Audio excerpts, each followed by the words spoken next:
A hot air balloon is rising at a constant rate of 5 meters per second when a stone is dropped from the basket by simply releasing it to free fall. If the balloon is 30 meters above the ground when the stone is released, how long will it take the stone to strike the ground? What will be the height of the balloon when the stone strikes the ground? So, the first thing that might be confusing in this problem is the issue of initial velocity.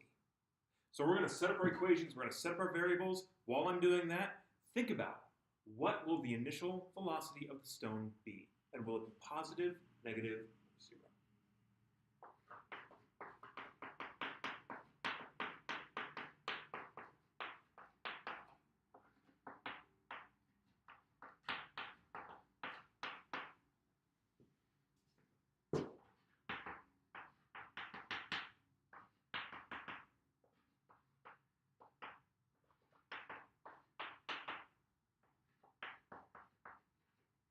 And I'm setting up a variable list for the stone, a variable list for the balloon.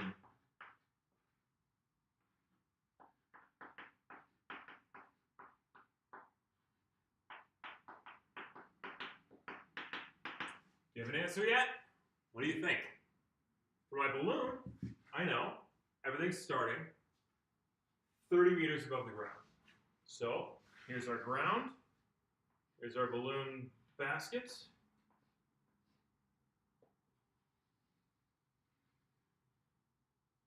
There we go, there's our balloon. And we're dropping a stone right here that hits the ground. This is 30 meters. This is 0 meters. Now, the balloon is rising 5 meters per second. So, the balloon starts at 30 meters above the ground. And in part B, I want to know what's the final position of the balloon. Its initial velocity is 5 meters per second. The problem tells us it is rising at a constant 5 meters per second. So it'll tell me two other things. 5 meters per second is my velocity final, and my acceleration is 0. Now, we could think about this in terms of it being a free fall problem, but for the balloon, think of it this way. The balloon is supplying enough upward force to counteract the effect of gravity. So it's rising at a constant rate. However, the stone is not so fortunate. The stone is free falling.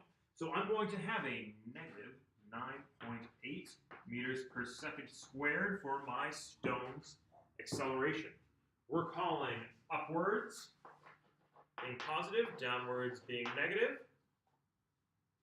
And so my S and XI for the stone are going to be similar to that of the balloon. It's starting 30 meters above the ground. I'm saying the ground is my reference point. That's my 0. So my XI is also 30 meters. My SI, that's going to be 0 because that's going to be the ground. Okay, great. Now the VI of the stone. That's what I asked you to think about. If I drop the stone while I'm rising at 5 meters per second, the stone is still going to be going up 5 meters per second. If we just look at the stone's movement, it's actually going to look like this. We've solved that kind of problem before. We know how to do that.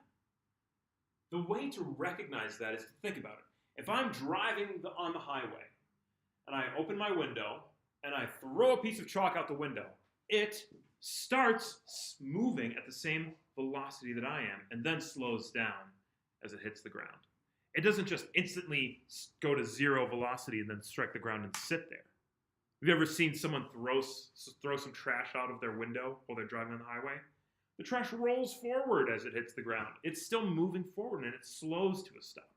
So whenever I release something from movement, it's going to start with that movement.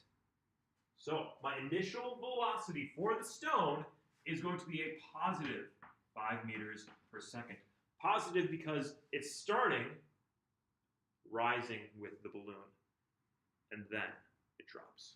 So I want to know, how long will it take the stone to reach the ground? Well, I have all of the information I need to solve that.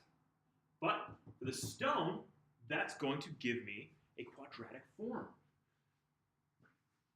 When I want to solve the balloon problem, how do I figure that out?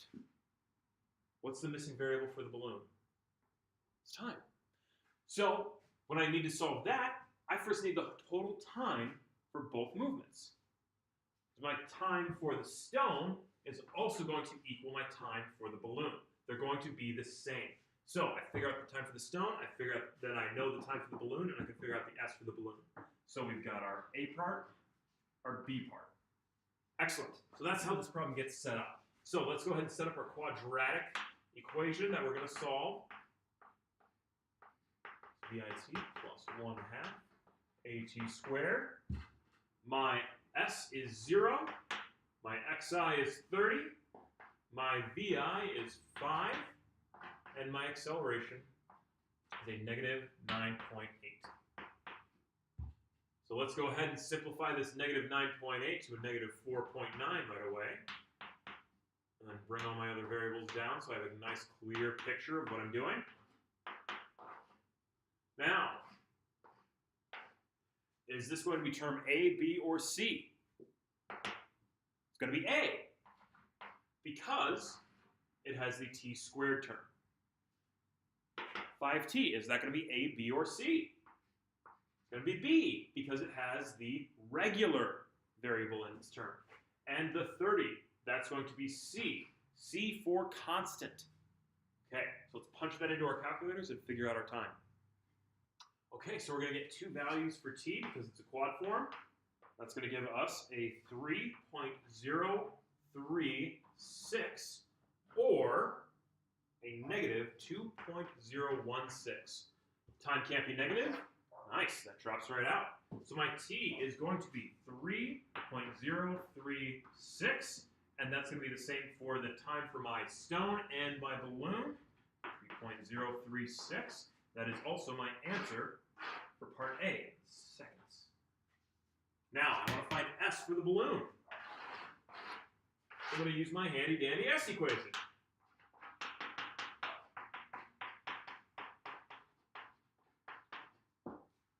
AT squared. So I have all of the variables on this side, so I can just plug those in right away. It's going to be 30 plus 5t, 3.036, plus a 1/2 a, which is 0, so that's, the whole thing's just going to drop right out.